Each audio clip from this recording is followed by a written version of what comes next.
शुभ संध्या दोस्तों। आज क्या लग रहा है ना कुछ अलग तरीके से। आज हम इस नन्हे इंसान की ये 13वां एपिसोड हम रिकॉर्ड कर रहे हैं।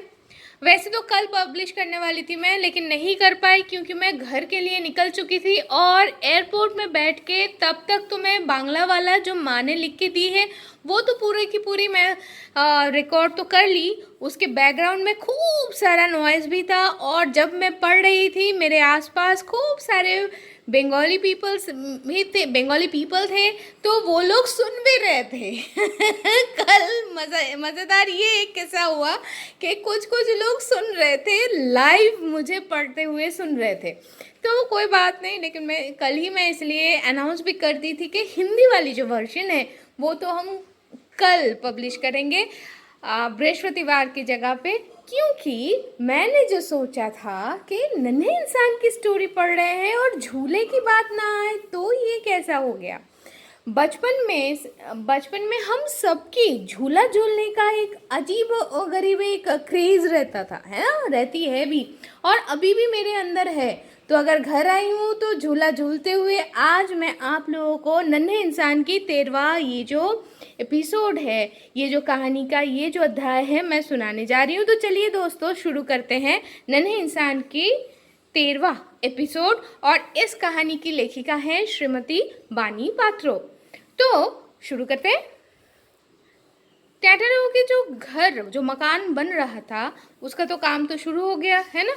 वो याद है ना कैसे टट्टी कहानी के शुरू में ही मैं टट्टी की याद दिला दी, जैसे दिन की शुरुआत में ही होती है। तो चलो अब बीच बीच में टैटा और उनकी बहनें अपने पिताजी के साथ घर मकान बनने की जो काम हो रहा है, जो काम चल रहा है, उसको देखने के लिए जाते थे।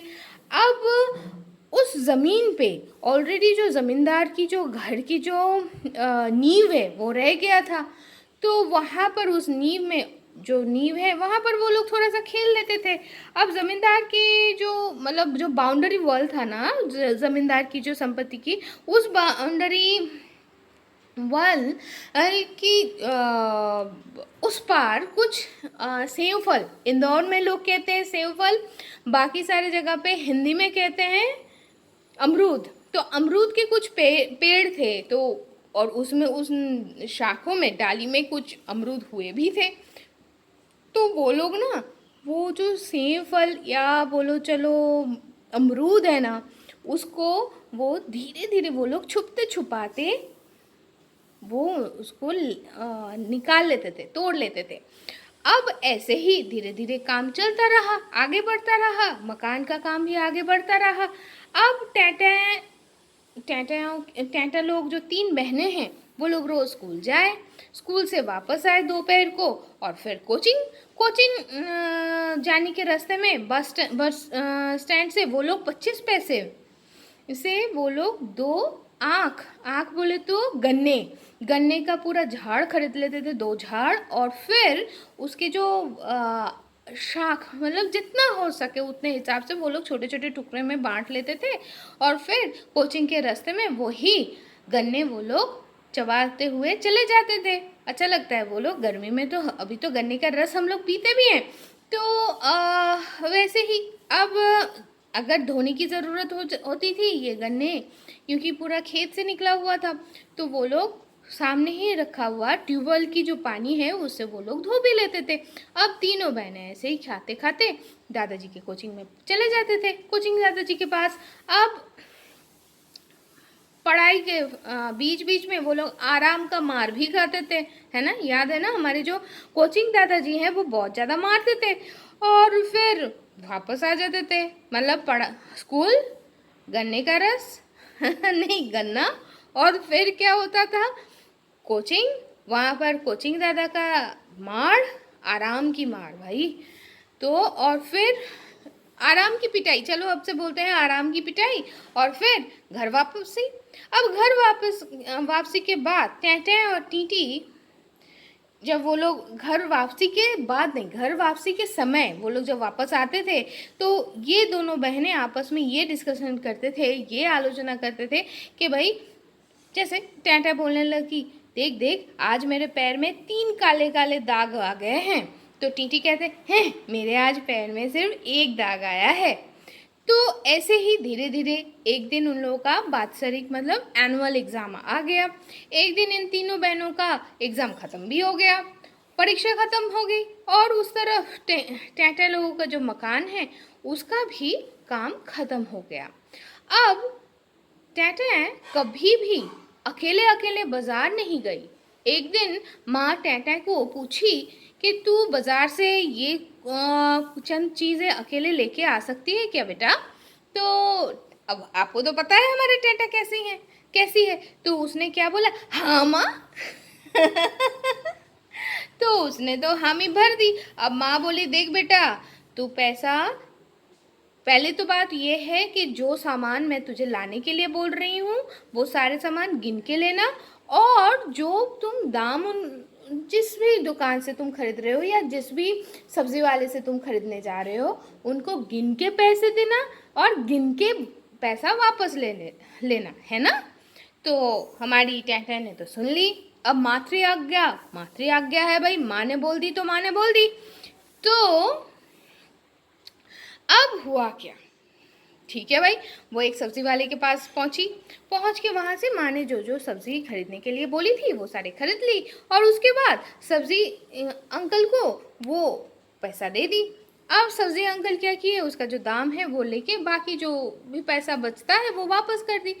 अब मैंने बोला था ना गिन के देना और गिन के लेना, तो भाई हमारे टैटा ने तो गिन लिया, और गिनने के बाद देखा कि सब्जी अंकल ना एक कॉइन ज़्यादा दे दिए हैं। तो उन्होंने कॉइन बोले तो 25 पैसे का कॉइन होता है। तो आज से मान लो 60 65 70 साल पुरानी ये कहानी है। अगर ऐसा है तो सोचो तब 25 पैसा का कितना ज़्यादा भाव होगा। तो वैसे सही मायने में बोले हर एक पैसा, हर एक चीज़ों का तो मोल है। हम लोग वो भले चाहे उसका मोल मानने से इनकार करें, लेकिन मोल तो है भाई। तो 25 पैसा सब्जी अंकल ने एक्स्ट्रा दे दिए थे। तो हमारे जो नन्हे इंसान बोले तो टैटा है, उसने वो पैसा वापस दे दिया। तो इसी बीच जब ये वो वापस दे रही थी ये पैसा एक्स्ट्रा तो वहाँ पर ही और एक अंकल सब्जी वगैरह कुछ खरीद रहे थे।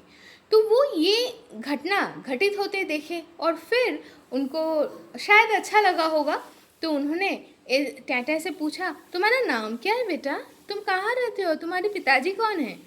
तो टैटा ने तो सब कुछ बोल दी। उसको क्या है, ठीक है, पूछा है बोल दो, नाम छुपाने से क्या है।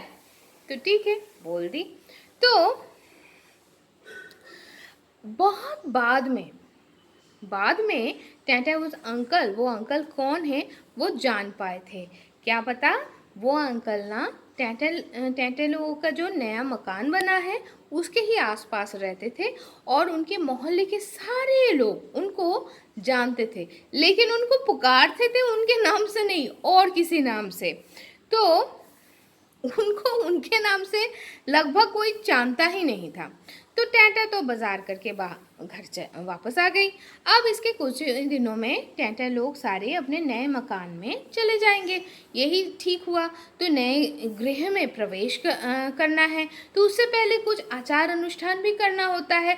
तो वो सारे जो नियम विधि आचार अनुष्ठान वो सारे खत्म होने के बाद टैटा लोग चलना शुरू कर दी। अब टैटा जब पहली बार शहर में आई थी, याद है ना, आज से 12 हफ्ते पहले हम लोगों के पास टैटा शहर में आई थी, है ना। तो टैटा जब पहली बार शहर में आई थी तो तब वो तो किराए के मकान में आई थी, है ना। और साथ में कौन कौन था, बाबा, माँ और छोटी सी दीदी जिसको अभी वो टीटी कहती हैं। आज जब वो नए मकान में जा रही है तो उसके साथ अभी कौन कौन जा रही हैं, दादी, बाबा, माँ, दीदी और टीटी और उसकी एक छोटा सा भाई और एक छोटी सी बहना। तो टैटा मन ही मन खूब खूब खूब खूब खुश हुई थी, और इतनी खुश तो क्या कहें। अपने घर पे जा रही है वो। और उसी समय किराए के मकान से जब टेंटें जाने लगी तो उसी मकान में, किराए के मकान में, याद है ना, वो लोग अपना जो विल था, मछली पकड़ने वाला जो विल था, वो लोग छुपा के रखे थे। तो वो छुपते छुपाते वो रोने लग गई, वो जो फिशिंग विल, फिशिंग रॉड। तो टेंटें जान भी नहीं पाई क्योंकि अभी तो टेंटें बहुत खुश है, उसको फिशिंग विल की याद ही नहीं आई। अब जब अपने घर पे पहुंच गई टेंटें, तो वो माँ को पूछी, माँ वो रूलर कहाँ है? तो माँ बोली, अरे ये सारे सामान वगैरह लाते वक्त ताल गोल में कहीं पर वो शायद रास्ते में गिर गया है। सही मायने में जो हुआ था वो घटना ये था कि जब वो जो लोग सामान धो के लाने वाले थे टेम्पो में करके, तो वो सारे जो लोग थे ना, वो लोग क्या किए कि भाई रूलर तो कुर्सी के ऊपर बैठी थी, लेकिन वो लोग रूलर से पहले कुर्सी को पूछे। तो रूलर को बहुत अभिमान हो गया, वो गुस्से में आ गई। उसको लगा, यार मुझे पहले नहीं भाव दिया।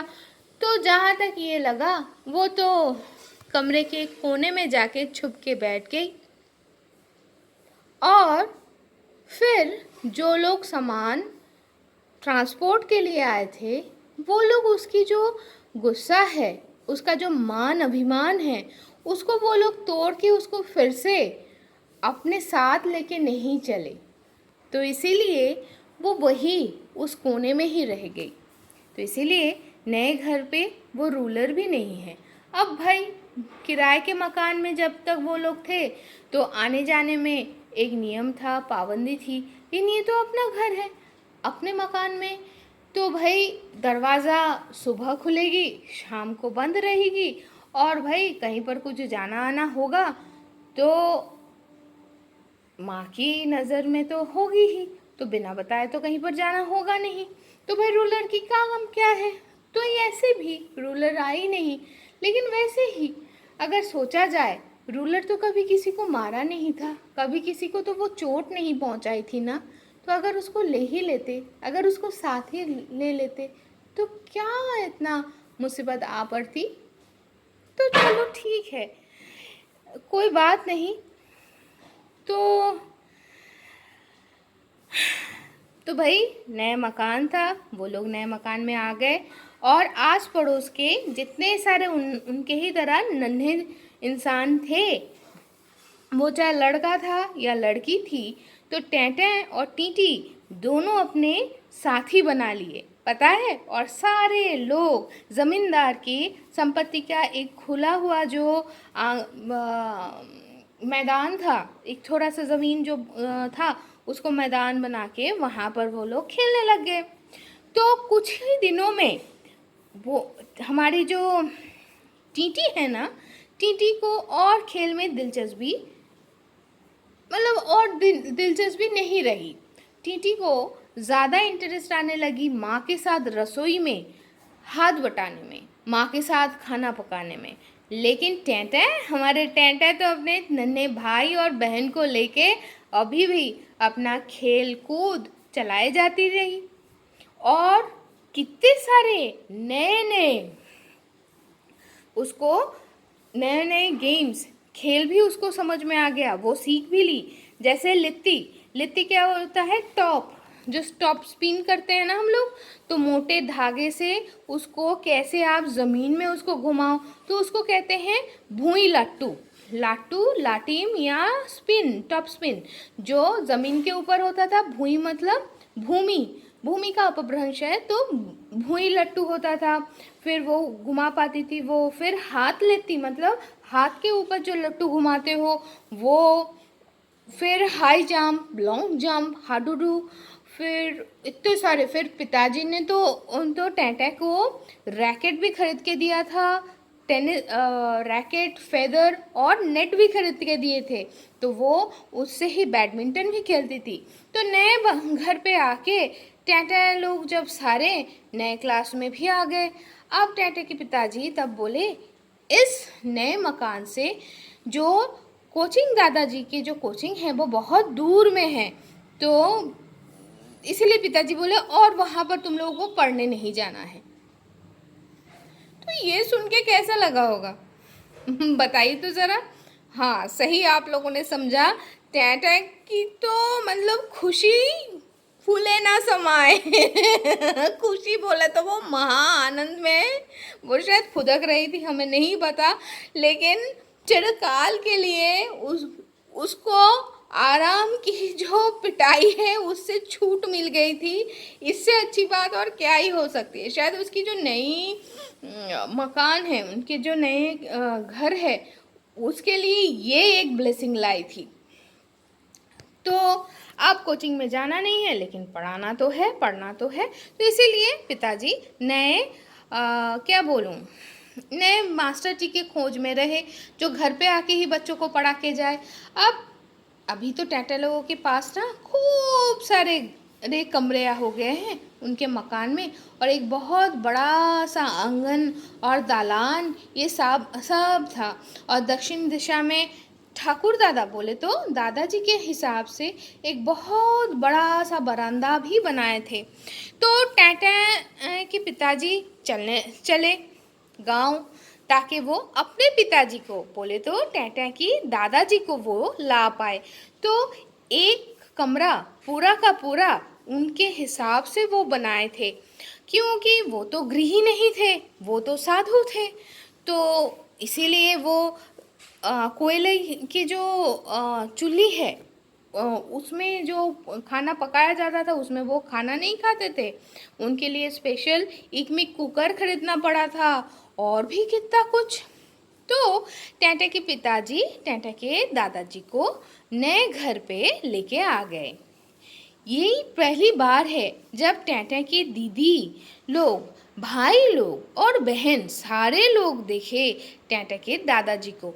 और सही बोलूं, टैटा भी बहुत दूर में खड़े होके देखने लगे अपने दादाजी को पहली बार। कितने लंबे चौड़े, क्या क्या जोश है, और भगवा रंग धारण करने वाले, पैर में लकड़ी के चप्पल बोले तो जिसको खरम बोलते हैं, और सर पे जटा, जो जटा घुटनों तक आ पहुंचा है। तो टैटा को तो कोई डर वर नहीं लगता। वो अपने दादाजी के पास गया, वो अपने दादाजी के पास गई और जाके बोलने लगी, दादाजी तुम्हारे सर पे वो क्या है? तो दादाजी बोले ये सारे मेरे बुद्धि हैं, पता है, ये सारे देख ऊपर से नीचे आ गए हैं। तो कुछ दिन बाद टैटा की माँ ने टैटा के दादाजी को बोली, आप ना ये जो जटा है ये सारे काट डालिए, नहीं तो आपको हम सही तरीके से हम आपको क्या बोलूँ, मतलब स्नान नहीं करवा पाते हैं। तो ठाकुर दादा बोले तो बांग्ला में ठाकुर दादा या दादू बोलते हैं हम लोग दादाजी को। तो ठाकुर दादा या दादाजी ठाकू माँ बोले तो दादी के हाथ से सेवा नहीं लेते थे, लेकिन वो अपने बेटी समान बहू से ज़रूर अपना देखभाल करवाते थे। तो दादाजी अपने बहू की बोले तो टैटे की माँ की ये जो बात है वो रखे थे। तो वो अपने जटा को काट डाले थे, लेकिन ऐसे नहीं, वो पूरा का पूरा अपना मस्तक मुंडन करवा दिए थे। तो रोज़ शाम के बाद दादाजी दरवाज़ा बंद करके प्राणायाम करते थे। प्राणायाम एक सांस लेने और छोड़ने की एक आयास है। तो इस समय एक अजीब सा शब्द होता था। माँ बोले तो टैटा की माँ इस शब्द से डरती थी, क्योंकि घर पे और कोई भी प्राणायाम नहीं करती, और उनको पता भी नहीं था कि ये आवाज़ कहाँ से आ रही है भाई।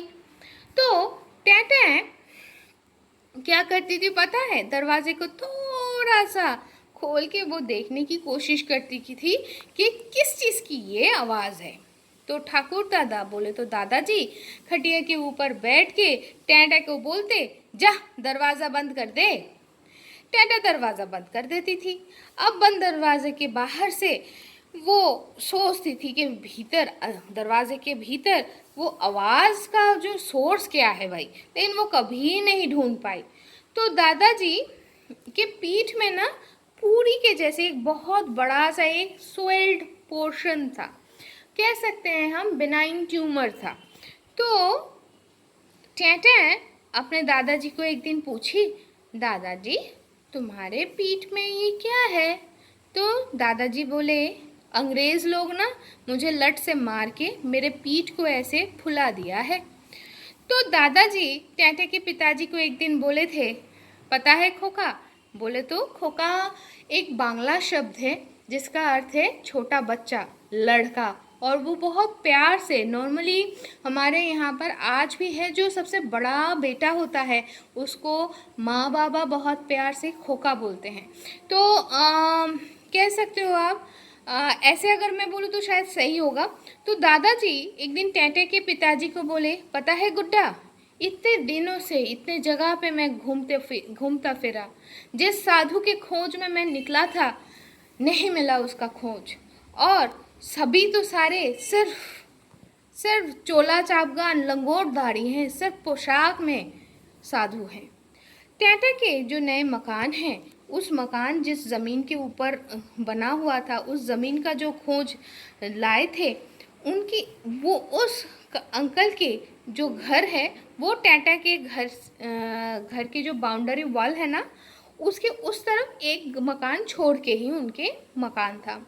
तो टैटा के पिताजी उस अंकल को दादा बोले तो बड़े भैया बोलते थे, और टैटा लोग उनको जैठामशाई मतलब बड़े पापा बोल के बुलाते थे। तो दोनों परिवार के अंदर एक ऐसा आत्मीयता, आत्मिक संपर्क बन गया था कि तब मतलब क्या बोलूँ, तब फ़ोन मोबाइल किसी भी चीज़ की ज़रूरत नहीं पड़ती थी। और तब तो लैंडफोन था भी नहीं, शायद इतना शायद घर घर में होता भी नहीं था। तो एक दिन टैटा के पिताजी बड़े पापा को बोले, यहाँ पर कोई डॉक्टर है क्या? आप क्या जानते हो क्या? क्योंकि बीमारी में उस समय इतने दूर, जो पुराने जो किराए के मकान के बगल में जो डॉक्टर हैं वो तो बहुत दूर हो गए, तो उतने दूर जाना। तो तब बड़े पापा बोले, ठीक है, हमारे यहाँ पर ना थोड़े से दूर ही एक सज्जन रहते हैं, उनकी मकान है यहाँ पर, वो यहाँ के एक स्कूल में, एक सेकेंडरी स्कूल के साथ युक्त हैं, और वो जो सज्जन हैं वो अभी होम्योपैथी डॉक्टरी पढ़ रहे हैं, अभी भी पास नहीं किए हैं। तो वो ना बिना पैसे ही, बिना फीस के ही वो अपने ही घर पे सबका चिकित्सा करते हैं। अगर राज़ी हो तो मैं आपको उनके पास लेके जाऊंगा। तो बाबा बोले, ठीक है। तो अब से टैटा लोगों को अगर कोई बीमारी या कोई तबीयत ख़राब ऐसा कुछ होता तो वो लोग उसी डॉक्टर के पास, उनके घर पे वो लोग जाते थे दवाई लेने के लिए, और वो भी कभी कभी मरीज़ को देखने के लिए टैटा लोगों के घर पे आ जाते थे। ऐसे ही आने जाने से एक बहुत ही मीठा सा संबंध उनमें बन गया। तो वो टैटा के पिताजी को बड़े भैया और माँ को भाभी बुलाते थे, और टैटा के पिताजी और माँ उनको डॉक्टर बोल के बुलाते थे, डॉक्टर। हिंदी में आप क्या बोलोगे? वैद्य जी। इसको डॉक्टर ही रहने देते हैं, क्योंकि उसमें जो मिठास है वो शायद किसी भाषा में नहीं, वो शायद उस संबंध के मिठास से जुड़ा हुआ है, तो वो लोग उसको डॉक्टर बोल के बुलाते थे। तो टैटा लोगों के जो गांव में पिताजी के जो एक भाई है, उनको टैटा लोग बोलते थे काका, और ये जो डॉक्टर हैं इनको वो लोग कहते थे काकू। ठीक है, मतलब दोनों ही उनके लिए चाचा जी के सम्मान की थे वो। तो अब दीदी जो है, टैटा की जो दीदी है, वो तब भी गाने सीख रही थी, गाना काकू बोले तो गाना अंकल के पास। अब ऐसे ही एक दिन बाबा ने मास्टर जी पढ़ाने के लिए होम ट्यूटर के लिए मास्टर जी के लिए बात छेड़े। तो जहाँ तक वो बोले तो गाना अंकल बोले ठीक है, मेरा जो साला है वो प्राइवेट में गृह शिक्षकता करते हैं, मतलब वो घर पे प्राइवेट ट्यूशन करते हैं, तो आप अगर उसको बोल के देख सकते हो, अगर वो चाहे तो वो आपके बच्चों को पढ़ा सकते हैं। तो इसके बाद बात जैसे भी हो, वो लोग इस सिद्धांत में आए कि गाना अंकल के ही जो साला है वो टैटे टीटी इन लोगों को पढ़ाने के लिए घर पे आ जाएंगे। तो वो लोग गाने अंकल के जो साला हैं उनको मामा बुलाते थे। तो गाना अंकल के एक लड़की, ठीक है, वो लोग भी गाना अंकल के जो लड़कियां थीं वो भी मामा के पास ही पढ़ने जाते थे। अब एक लड़की जो है एक बार क्या की, एक दिन टैंटे को बोली मैं पढ़ने जा रही हूँ तो मेरे साथ चलेगी क्या थोड़ा सा। तो टैंटे माँ को बोली कि बोल के वो उसके साथ चलने लगी। अब जाने के समय माँ बोल के भेजी कि भाई जल्दी जल्दी आ जाइयो, तुझे भी तो कोचिंग जानी है ना। तो टैंटे उसके साथ थोड़े दूर आगे ही जाने के बाद गाने अंकल की जो लड़की है वो कहने लगी तो सिनेमा देखने चलेगी क्या, बायोस्कोप रास्ते के उस पार एक सिनेमा हॉल है। तब गाना अंकल की जो लड़की है वो तो सिनेमा हॉल में चली गई, लेकिन टैंटा क्या की पता है, वो घर वापस आ गई और माँ को आके सब कुछ बोल दी। माँ बोली थी इसके बाद से तू उसके साथ और नहीं जाएगी, ठीक है। तो उस सिनेमा हॉल के बगल में ही वहाँ के जो ज़मींदार है, उस ज़मींदार के जो कंपाउंड है उसमें एक नृत्य सिखाने की स्कूल थी। उस स्कूल में टैंटा की जो बहन है ना वो नाच सीखती थी, नृत्य सीखती थी। एक बार एक एनुअल फंक्शन में टैंटा की जो वो बहन है ना वो एक पुरस्कार जीती थी। तो टैंटा, टीटी, दीदी सारे लोग मिलके अनुष्ठान देखने गई। अब अनुष्ठान चल रही थी तो तब बारिश भी आ गई, इतनी घमासान बारिश के ये वो पूरा अनुष्ठान ही बंद हो गया और तब भी बारिश नहीं रुकी। और इस तरफ घर पे माँ का तो जान हथेली में आ गई।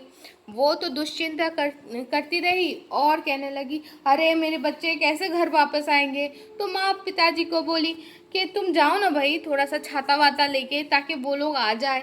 तो बाबा बोले नहीं, मैं नहीं लेने जा रहा हूँ, बारिश जब रुकेगी तो वो बच्चे खुद ही आ जाएंगे।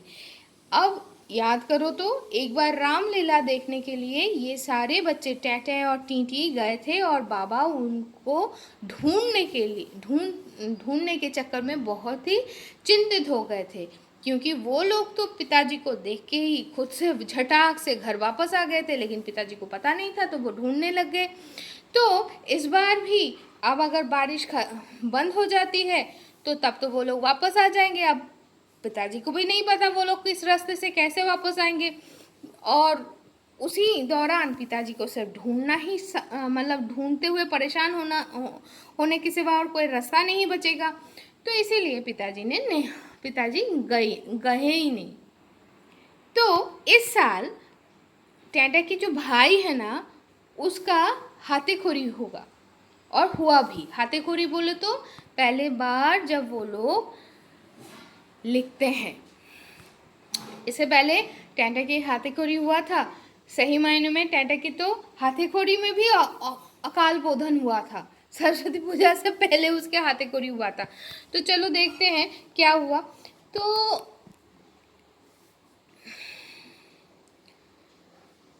भाई की जो हाथीखोरी होगा तो उसी ब्राह्मण जो अंकल हैं, ब्राह्मण चाचा जी हैं, उनके ही घर पे वहाँ पर तो टैंटा की बहन की भी हाथीखोरी हुआ है।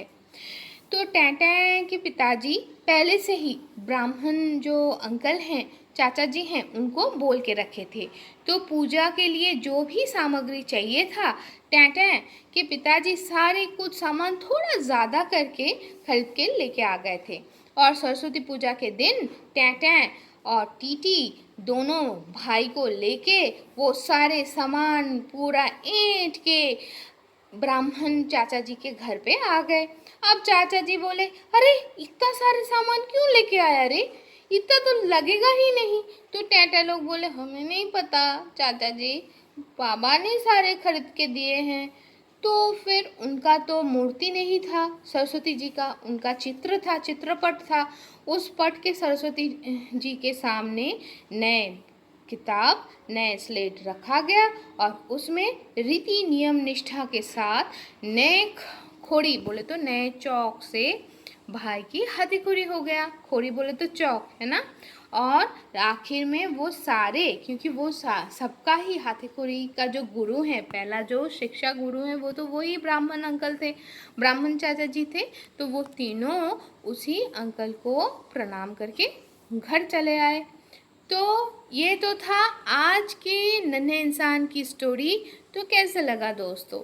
एक दिन थोड़ा सा डिले हो गया, लेकिन मुझे पता है हम लोग बच्चे अभी तो दिल से भी है, और जो लोग सही मायने में अभी भी छोटे बच्चे हो बच्चों, तो फुदकते रहो। हम फिर मिलेंगे ऐसे ही एक नए अध्याय में नन्हे इंसान के साथ। तब तक के लिए क्षमता को इजाज़त दे दीजिए। अच्छे से रहियो, है ना? टाटा।